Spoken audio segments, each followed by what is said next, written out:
Amazing Grace by Right by Faith. The 4 people and 1 Pokemon took this moment as their cue to go inside. The quintet entered the house, shutting the heavy wooden door behind them. Grace looked around, slowly tracing her eyes over every inch of the foreign room. The house had a distinct nautical theme, with images of ships and the ocean covering the walls. It was only appropriate, given their geographical location. For Grace, it was an exciting time. This was her new home. She may not have been able to fully understand what those around her were saying, but she could gain a sense of what was happening based simply on emotions alone. To be more specific, Jeremy's emotions. Grace had been able to pick up on a lot during their short synchronization on the car ride from the hospital to the Benpers home. Grace stayed by Jeremy's side the entire time as they made their way through the house. It seemed so much larger on the inside than the outside. The 5 eventually settled in a carpeted room with several chairs and a large leather couch. The Ralts watched as Rosa and John sat down on the couch while the other 2 people claimed the chairs.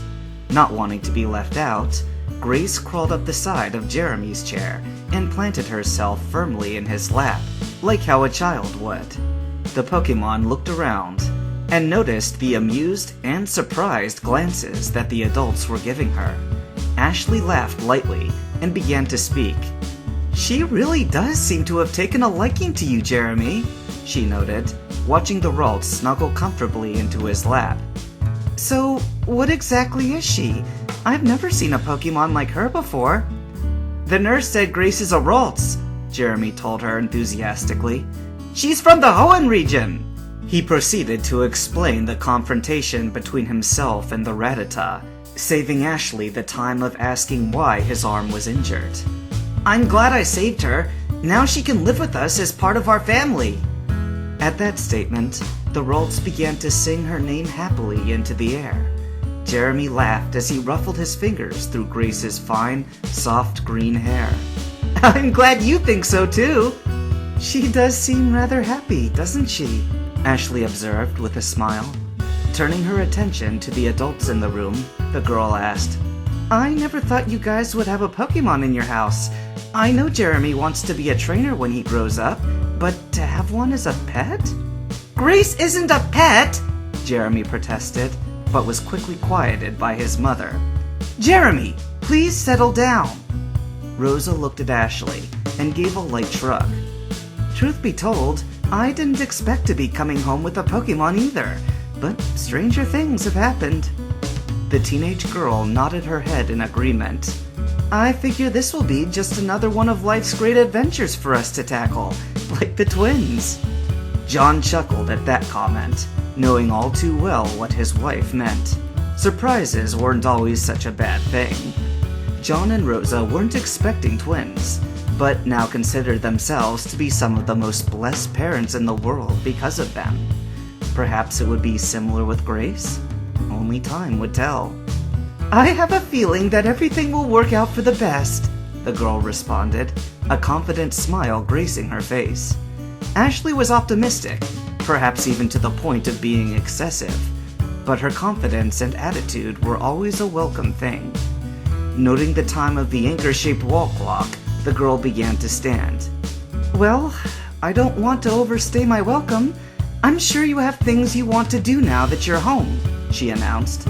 Walking over to Jeremy, Ashley smiled and placed an affectionate hand on the boy's head. "I'm glad you're okay, Squirt. Things wouldn't be the same without you around." Jeremy smiled a toothy grin as the teen called him by his nickname, and nodded in agreement. "I'm going to let myself out the front. Have a good day, everyone!" "Hold on, Ashley," John said, as he stood and trailed the teen out of the room. "Let me get something to pay you with." "No, Mr. Benper, you don't have to do that." The voices were getting gradually quieter, arguing about payment for babysitting until they were out of earshot. Rosa sighed, knowing the girl would never accept the money. John and Rosa had tried many times to pay her for her services, but not once had she accepted. Instead, The couple opted to buying her small gifts, or by treating her to dinner occasionally. Still, Ashley had been right when she said John and Rosa had things they'd like to do now that they were home. For Rosa, the most obvious thing involved her children. "I'm going to go check on the twins, then make dinner. Do you want anything special?" Rosa asked Jeremy as she stood up.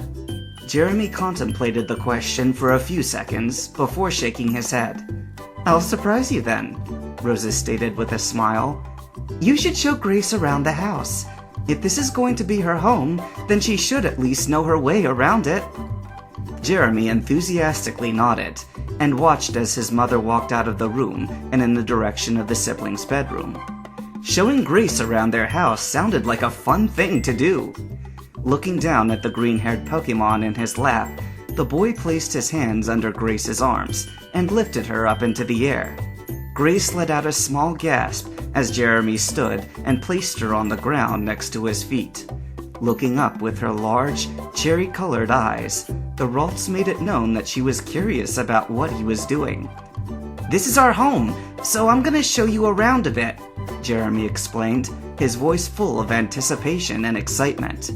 Grace continued to stare curiously at the boy, not understanding his verbal communications. Wondering how to make his intentions clear, Jeremy reached down and gently grabbed the Pokemon's soft, childlike hand in his own. Grace seemed surprised, but didn't attempt to withdraw her arm.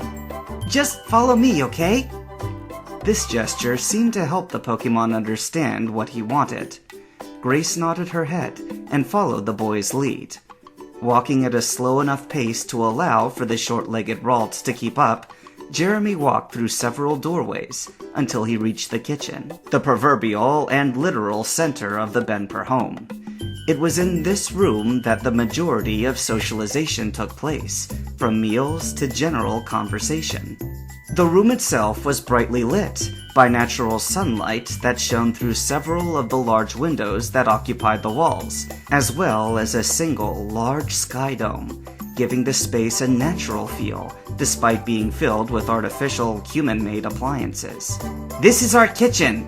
It's the room where we eat," Jeremy stated matter-of-factly. Grace looked around without making a sound, silently taking in all of her surroundings. Everything was foreign to the Pokemon when compared to the wild from which she had come. He had to wonder just what kind of environment Grace was used to inhabiting. How harsh had the world been to her?